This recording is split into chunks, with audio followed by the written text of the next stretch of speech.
Nobody expected the yellow caution tape. Not on a street covered in red, white, and blue balloons. Not under a banner that read, "Welcome home, Sergeant James." Not on the day a man returned after 9 months overseas.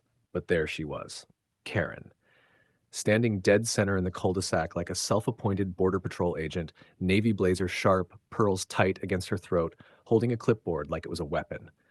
"Take it down," she said flatly. The marching band froze. The kids holding tiny flags stopped mid-wave. James's wife, Mia, stood there gripping their 6-year-old son's hand as if the ground had just disappeared beneath her. Karen didn't flinch. This parade was not approved by the HOA. Article 4, Section 9, no street obstructions, no amplified sound, no temporary structures. Temporary structures?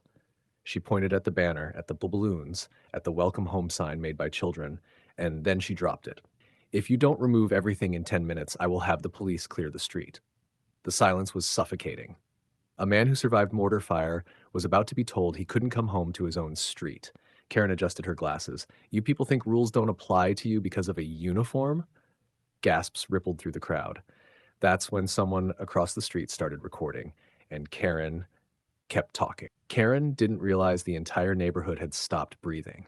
Phones were up now. 3 angles. 5. 10. She stepped closer to Mia, lowering her voice just enough to sound cruel instead of loud. "Your husband's service is appreciated, but we have standards here." Standards. The word hit harder than the threat. Little Ethan looked up at his mom. "Why is the mean lady mad? Daddy's coming home." That should have been the moment Karen backed down. Instead, she doubled down. She snapped her fingers at the band director. "Pack it up, now." That's when the moving truck at the end of the street honked once, then twice, then again. James, still in uniform. He had been watching the entire thing from inside the truck, trying to surprise his son. He stepped out slowly. The crowd parted, turned, clearly irritated, until she saw him. For half a second, her confidence flickered, but she recovered fast. "Sir," she said coldly, "you are currently in violation of HOA policy." James didn't raise his voice. "Ma'am, I just got home." Karen held up a printed notice. "You should have submitted a homecoming event request form 30 days prior." The entire street gasped. And then, from somewhere in the crowd, someone shouted, "Are you serious right now?" Before we go further, hit like, tap subscribe, share this with someone who needs to see it, and tell us in the comments where you're watching from. Karen smiled, that thin, polished public relations smile that never reached her eyes. "Yes," she said calmly, "I'm very serious." She began reading from the violation notice like she was announcing parking restrictions. "Unapproved gathering, unauthorized street blockage, decorative materials exceeding height guidelines." Decorative materials. She was talking about a 6-year-old's banner covered in crayon stars. James looked around the street slowly.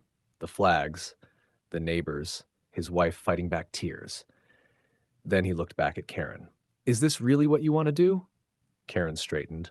"This community operates on order. Emotion doesn't override policy." That's when Mrs. Alvarez from across the street stepped forward. "I've lived here 22 years. We've thrown graduation parties bigger than this." Karen's voice sharpened.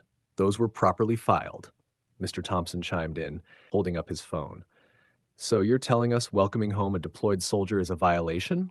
Karen didn't hesitate. "Yes." The word detonated. That single word spread through the crowd like gasoline meeting a spark. But then something shifted. James reached into his pocket and pulled out a folded document. Not angry, not loud, measured. "I actually did submit something," he said. Karen's smirk froze. "It's called a Federal Service Member Housing Protection Notice. It was mailed to the board 3 weeks ago." Murmurs, confusion. Karen blinked. James continued calmly. "It prohibits any HOA interference with a service member's return to primary residence."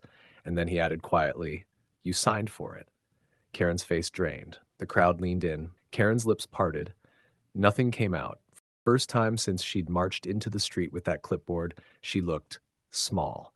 "I'll have to verify that," she stammered. James didn't move. "Please do." Mrs. Alvarez lifted her phone higher. "We're live, Karen." That's when it hit her. The recording. Not just neighbors filming. The live stream comments were exploding. "What's the HOA name? Is she serious? This is disgusting." Mr. Thompson turned his screen toward the crowd. 50,000 viewers. Climbing. Karen's carefully polished authority cracked under digital pressure. "You're misrepresenting this," she snapped, voice rising. This is about compliance. No, Mia said, stepping forward for the first time. This is about control. Applause broke out. Slow at first, then louder, then thunderous. James unfolded the document and handed it to Karen. Her signature was right there. Dated, certified, received. She had known. She just thought no one would challenge her. That's when the real twist landed. Mrs. Alvarez spoke calmly into her phone. The HOA board emergency meeting is tonight, and we already have the recall votes. Silence. Karen's face went from red to white. The same street she tried to silence was now united, not just for a parade, but to remove her. And by sunset, the caution tape was gone. The banner went back up. Karen, by the end of the week, she wasn't president anymore. If this made you feel something, hit like, subscribe, share it, and tell us in the comments where you're watching from.